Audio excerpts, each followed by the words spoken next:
The text came at 3:17 p.m. I'm in love with Zoe. Don't make this harder than it has to be. My husband of 20 years just left me for our daughter's best friend. I stared at the screen, blinking once, then again. I didn't gasp. I didn't drop the phone. My hand just slowly, mechanically, placed it down next to the cake. I had just finished decorating a cake for the birthday of the girl whose best friend was now sleeping with my husband, and he had left us on her birthday for her. I remember the smell of vanilla frosting, the way sunlight hit the kitchen tiles, the dull thudding of my heartbeat in my ears. I walked to the sink, turned on the faucet, and washed my hands. Not because they needed it, I just didn't know what else to do. He hadn't even signed the message, like it was a business memo, like I'd just been notified. At first, I told myself there had to be some other Zoe, a colleague maybe, a typo, a sick joke. But no, I knew. Because Zoe had been here, constantly, since middle school. She was practically our third child, except we only had two. Our daughter, Lacey, had no idea. At that moment, she was upstairs doing her makeup, giddy to turn 18, probably texting Zoe to meet her later. They had matching bracelets. They used to call each other twins. And now? My phone buzzed again. I'll come by for my stuff tomorrow. Please don't make this worse than it already is. Worse? He had already set the whole thing on fire. I couldn't breathe. My knees buckled slightly, but I gripped the counter edge and stayed upright. My eyes drifted to the cake. 18. A delicate sugar 18 stood atop it like a tiny crown. That's when I realized he wasn't just betraying me. He was blowing a hole straight through our daughter's world. Because Zoe was her best friend, her sleepover buddy, the girl who giggled in our guest room, borrowed Lacey's clothes, called me Mama H, and Brian had kissed her, slept with her, texted her late at night while I folded laundry, while I planned birthday parties, while I made dinner. My chest heaved, not with sadness but fury. Raw, blinding rage. I didn't cry. Not yet. I picked up my phone and scrolled. Sure enough, he'd blocked me. No explanation. No call. Not even a coward's voicemail. He was gone. My throat tightened, but I forced myself to breathe. Because there was still a birthday to finish, a party to host, a daughter to protect, and I had no intention of letting either of them, Brian or Zoe, take this day from her. The hardest part was walking into the living room like nothing had happened. Lacey was on the floor, surrounded by open boxes of streamers, candles, and helium balloons, arguing with her brother Jonah over whether glitter confetti was fun or demonic. She looked up at me, her cheeks flushed, her eyes lit with excitement. Did Dad text? He said he was picking up the cupcakes from Clara's. My mouth was dry. I nodded. Something came up. He's not coming tonight. She blinked. Wait, what? What do you mean he's not coming? Jonah groaned. Seriously? He promised he'd bring the giant ones with the cookie dough senders. I felt like I was floating outside my own body. I couldn't tell her yet. I couldn't dump a betrayal that vile into her lap. Not on her birthday. Not before she got to blow out candles and feel just for one more day loved and safe and unshattered. He had to go out of town for work, I said quietly. I'm sorry. Lacey's mouth twisted. On my birthday? I know, sweetheart. I'm mad too. And I was. Just not in the way she thought. She stood up, crossing her arms. Figures. I reached for her hand, but she was already brushing past me. I'll text Zoe, she mumbled. She'll bring the good stuff. I flinched. She said Zoe like she always had. Like Zoe was still her person. Like Zoe wasn't halfway out of our lives with my husband and a suitcase full of secrets. I nearly called out, Don't text her. Don't let her in. Not today. Not ever again.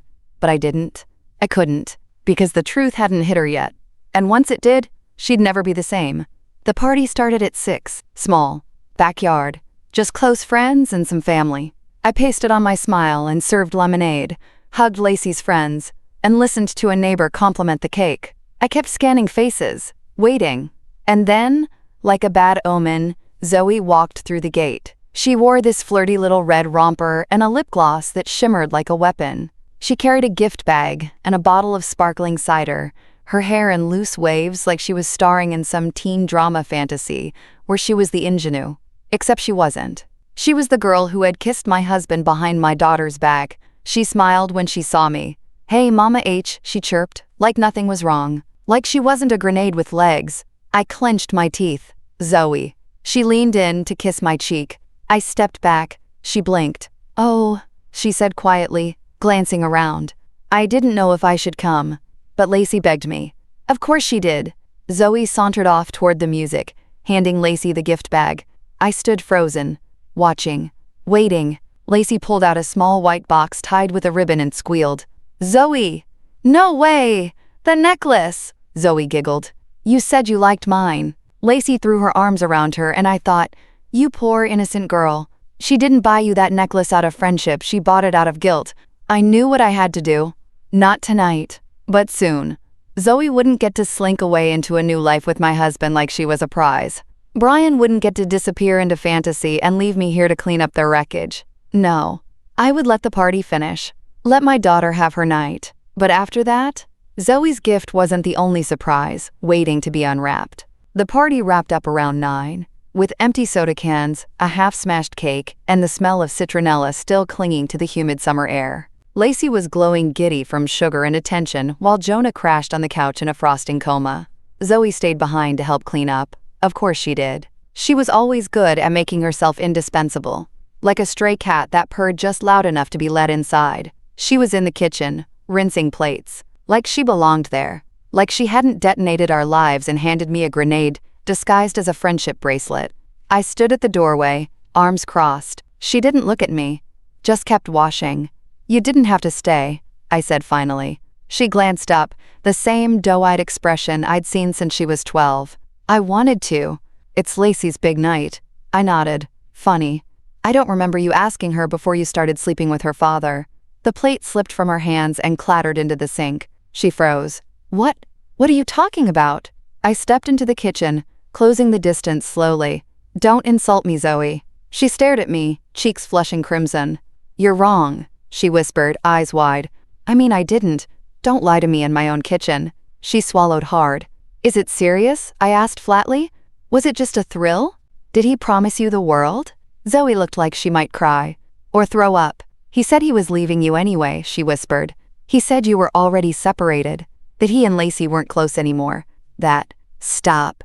My voice was so sharp it sliced the air in two. "I've been married to that man for over 2 decades. I've seen every excuse he's ever made. And he's spinning the same lines to a teenager that he once used on me when he skipped rent and blamed his boss." She said nothing. Just stood there, soaking wet hands trembling over a sponge. "He's not your soulmate, Zoe," I said. "He's your downfall, you just don't know it yet." And then something strange happened. She looked at me, really looked, and her lip wobbled. "I didn't mean to fall for him," she whispered. I know I sound pathetic, but he made me feel seen. Like I wasn't just Lacey's shadow. He told me I was mature, that I had an old soul. He said you didn't understand him anymore. God, he'd used that one on me too. Zoe sank into one of the kitchen chairs, her mascara starting to smear. He told me not to tell anyone. He said we'd go slow, that we'd figure it out after graduation. But now he's gone. He's not answering my texts. I thought maybe he was just planning something. Oh, honey, my fury turned ice cold. So he'd discarded her already? Lied to both of us? Used her and dumped her like an old receipt? Well, that was interesting. Because now I knew something she didn't. Brian hadn't just betrayed me. He'd used a vulnerable, fatherless girl. A girl who craved attention like oxygen and fed her just enough to keep her hooked, until it wasn't convenient anymore. I poured myself a glass of water, calm as a cloud, and then I asked the question that turned Zoe ghost white. "Did he ever mention the money?" She blinked. "What money?" "Oh, never mind." I sipped the water. Forget I said anything. But she didn't. She sat up straighter, eyes narrowing. "What money?" she asked again. I just smiled and carried the plate of leftover cake to the fridge. "You should head home, Zoe," I said gently. "I think tonight's been enough of a celebration." Zoe left 10 minutes later, quiet and shaken, the red romper suddenly looking more like a costume than a choice. She didn't hug Lacey goodbye, just mumbled something about being tired, and vanished down the front walkway like a shadow. Lacey didn't notice. She was still in birthday bliss, scrolling through photos on her phone, probably tagging Zoe in every one. That part broke me a little. Watching my daughter smile at a friendship that had already died, even if she didn't know it yet, I didn't sleep much that night. Not because of heartbreak, because of clarity. Because there's a line between being blindsided and being underestimated, and Brian had finally stepped over it. By morning, I'd showered, tied my hair back, and pulled out a file folder from the back of my closet labeled B-Plan. I started building it a year ago, back when Brian accidentally spent our mortgage payment on a cryptocurrency scam and swore it was just a one-time lapse. It wasn't. And I stopped believing in his promises the day I found a dating app installed under a fake name.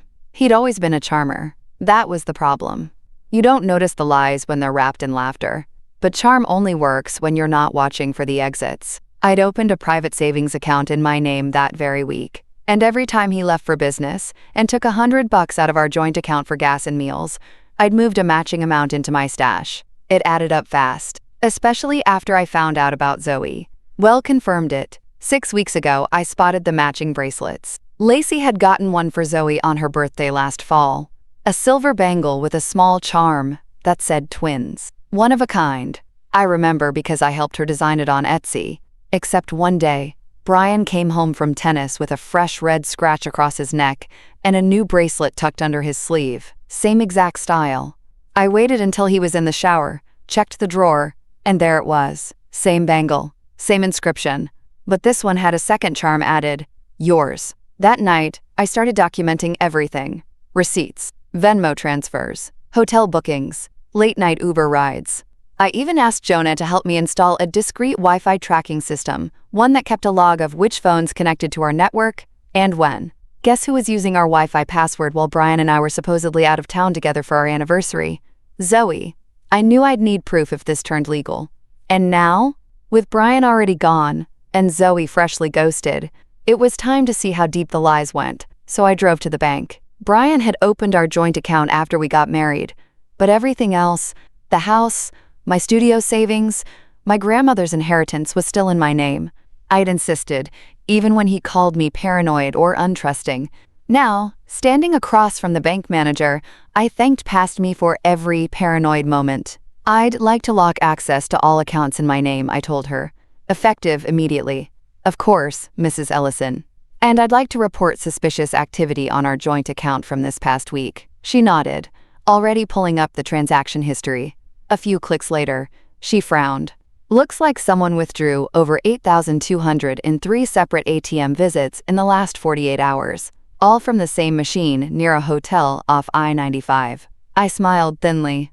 Of course. He was probably hiding out in some budget suite with a "Do Not Disturb" sign on the door and a suitcase full of poorly packed regrets. Can you freeze the joint account? We can, she said.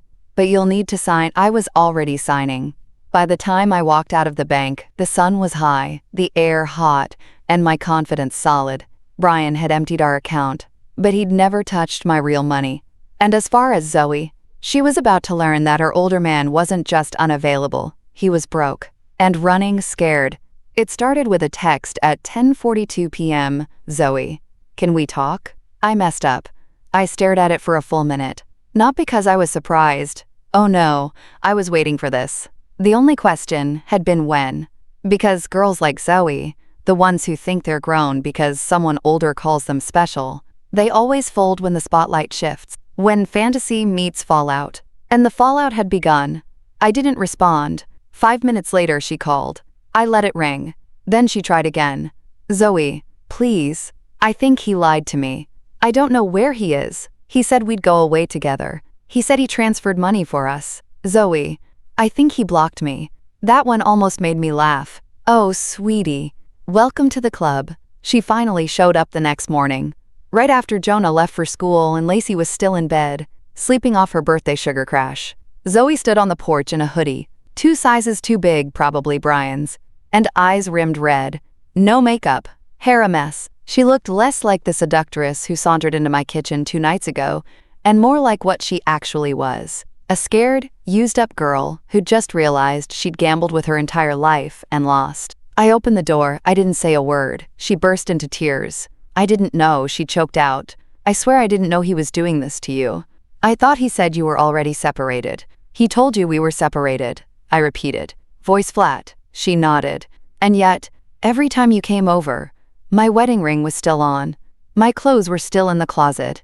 My name was still on the mailbox. Zoe swallowed hard.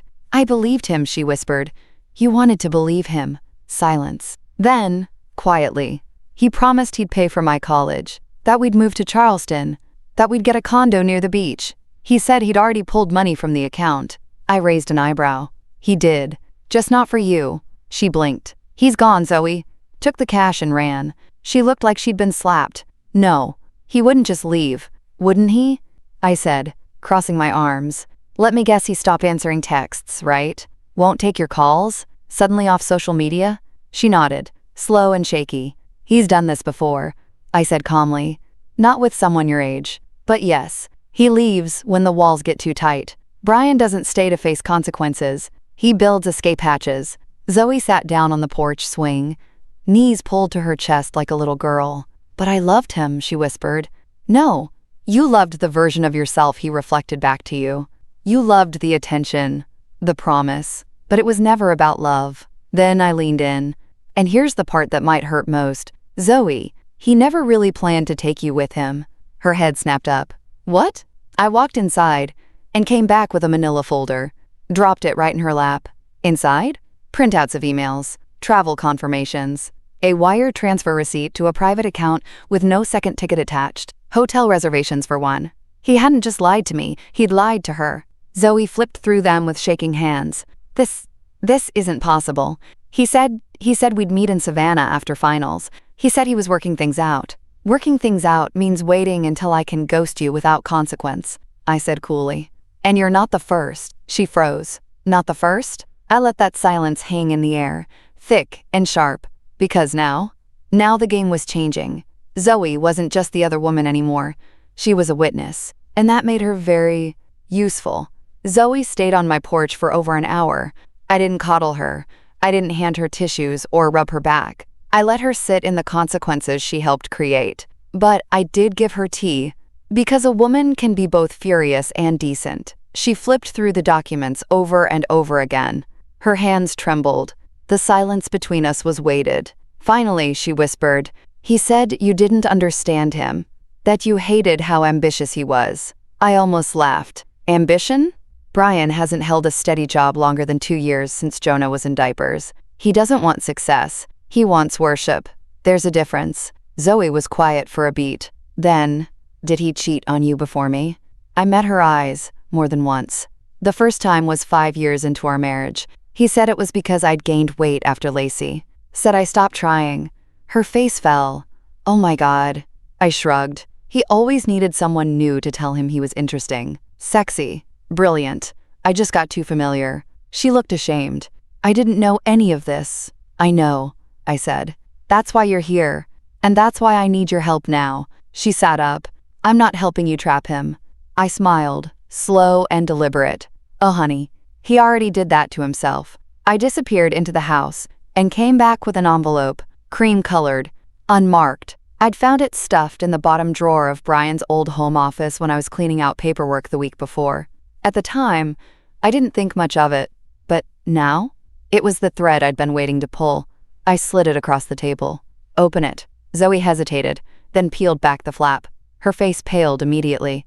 Inside was a printed contract. Not a legal one, but close. It was handwritten in Brian's barely legible scrawl. An agreement of sorts. Something he'd clearly drafted for her.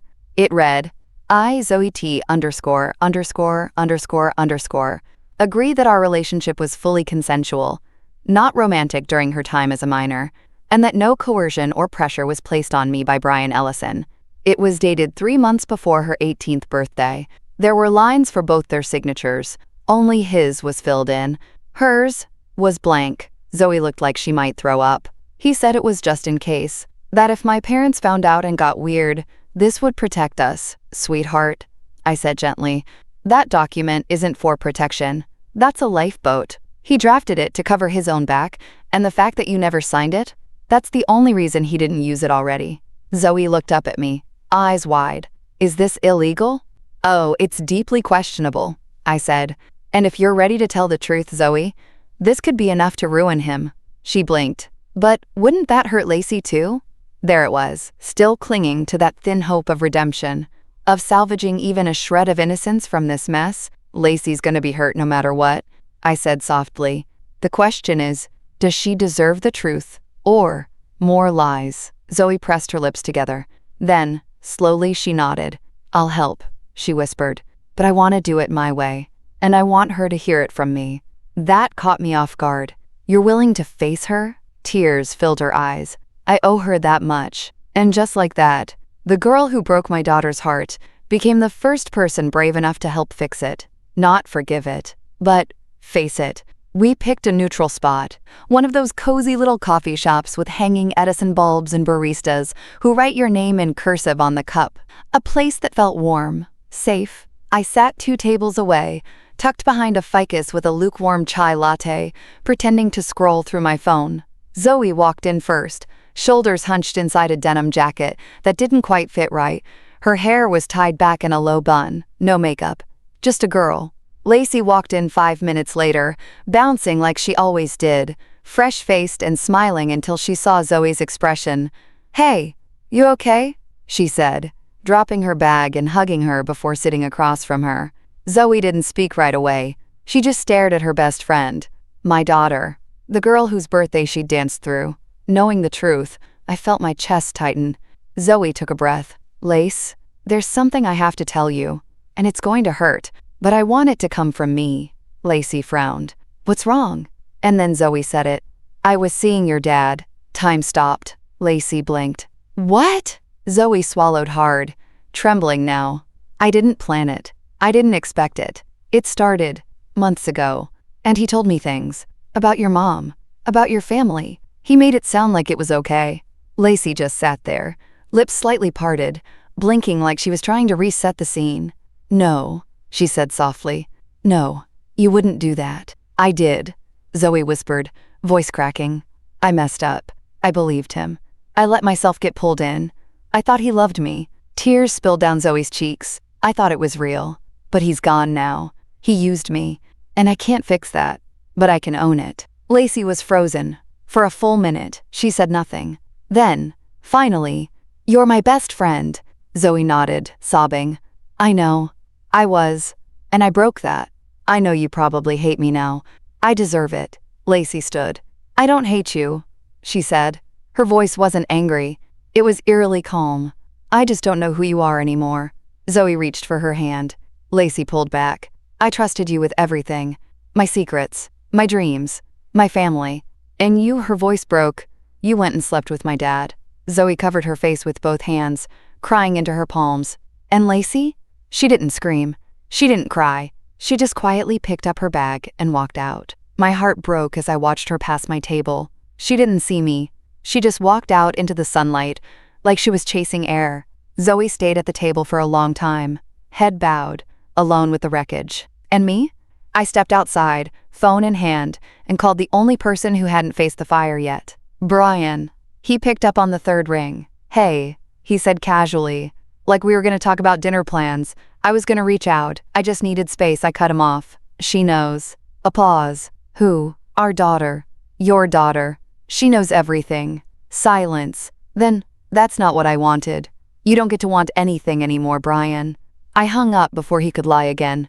I stood on the sidewalk and watched the cars pass, the sun warm on my face, the ache in my chest full and hollow, all at once. The damage was done, but so was the silence. And that was the beginning of the end. The house was quiet when I got home. That eerie, too clean silence that only shows up after something breaks, and no one knows how to talk about it yet. Lacey's bedroom door was closed. I didn't knock. Not yet. She needed space, and for once, I was going to let her take all the time she wanted. I went downstairs and poured myself a glass of wine, not the cheap stuff we used for guests, but the bottle I'd been saving, the one I'd stashed in the back of the pantry for a special night. I figured this counted, because today, the truth wasn't mine alone anymore. Now, it belonged to all of us. Zoe had confessed. Lacey had heard it. And Brian? He knew his cover was blown. That slippery, self-assured tone he used on the phone, gone the second I said the words, "She knows." And just like that, he was cornered. I'd been preparing for this moment for weeks long before he ever packed a bag or told his daughter's best friend she was wise beyond her years. I pulled out the manila folder I'd been building and started adding tabs, financial records, travel logs, digital messages, witness statements, and then a fresh tab, custody. Because the one thing Brian didn't realize when he slithered off with Zoe was that Jonah, our 15-year-old, was still mine to protect. He was the quieter one. The kid who internalized everything. Who didn't ask questions when Brian missed his basketball tournament, but I could see the disappointment every time he tied his shoes. He hadn't said much after Brian left, just shrugged and mumbled figures like it didn't matter. But I knew it did. And what mattered more now was keeping him safe from the whirlwind Brian had turned into.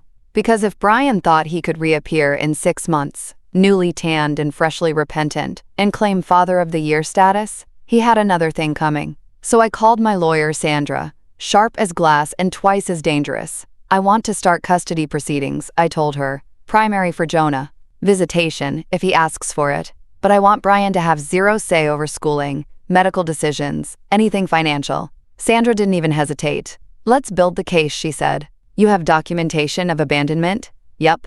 Voluntary absence? 6 days. No contact. Not even a birthday call for Lacey. Proof of the relationship with Zoe?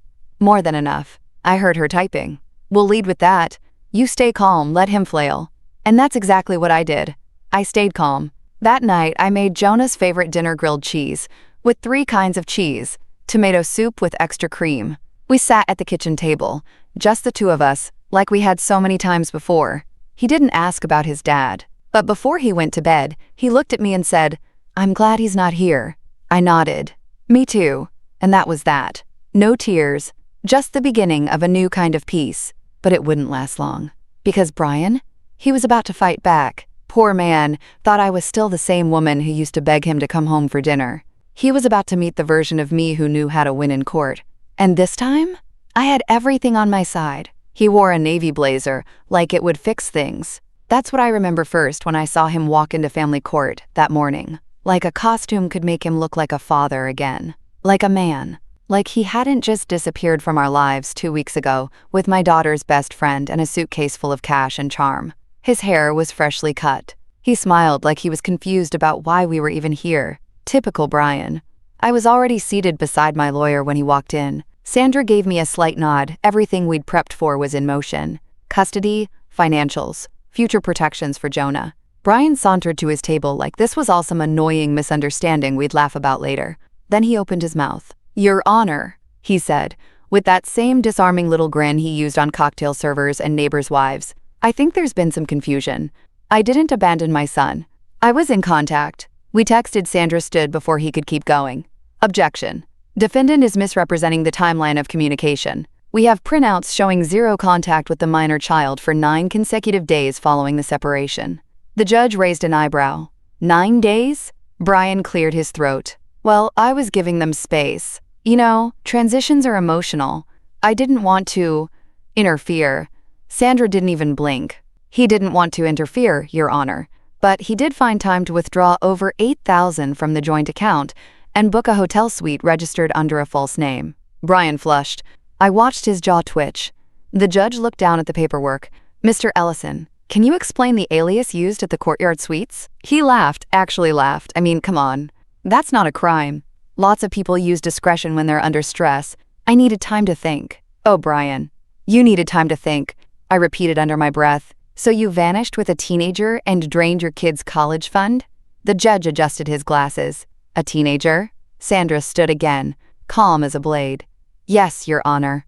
Mr. Ellison entered into a romantic relationship with an 18-year-old who had been closely connected to the family for over 6 years. Former best friend of the plaintiff's daughter." She slid a folder forward. "Here's a signed affidavit from the young woman in question, stating that the relationship began prior to her 18th birthday. That was the moment Brian's face cracked. No, he said quickly, eyes darting. "She's lying. She's just mad I didn't take her with me." "Oh, you sweet idiot. She has nothing to gain by coming forward," Sandra said smoothly. "In fact, her honesty puts her at personal risk. But she came forward anyway because she wanted to do right by her friend. By this family." The judge nodded slowly. "So you left your minor child in the care of your ex-spouse while engaging in a questionable relationship, withdrawing shared funds, and providing no communication or support for over a week." Brian opened his mouth, then closed it. Sandra pressed the moment home. "We are requesting full legal and physical custody remain with my client. My client is willing to allow supervised visitation, provided there's no contact between the child and the young woman in question." The judge turned to Brian. Anything further? He shook his head. The silence was so loud I could hear the tick of the courtroom clock. Outside, I saw Jonah sitting on a bench through the window, earbuds in, flipping a pencil between his fingers like he couldn't care less where we were, but I knew better. This hearing? It was for him. For the kid who'd already lost too much. The judge looked back down at the file. Full custody granted to the plaintiff. Visitation to be determined at a later hearing, pending a formal psychological review. Gavel. Done. Brian looked stunned, like this hadn't gone the way it was supposed to. He glanced at me as I gathered my things, waiting for something sympathy. Pity? I gave him neither, just a simple nod.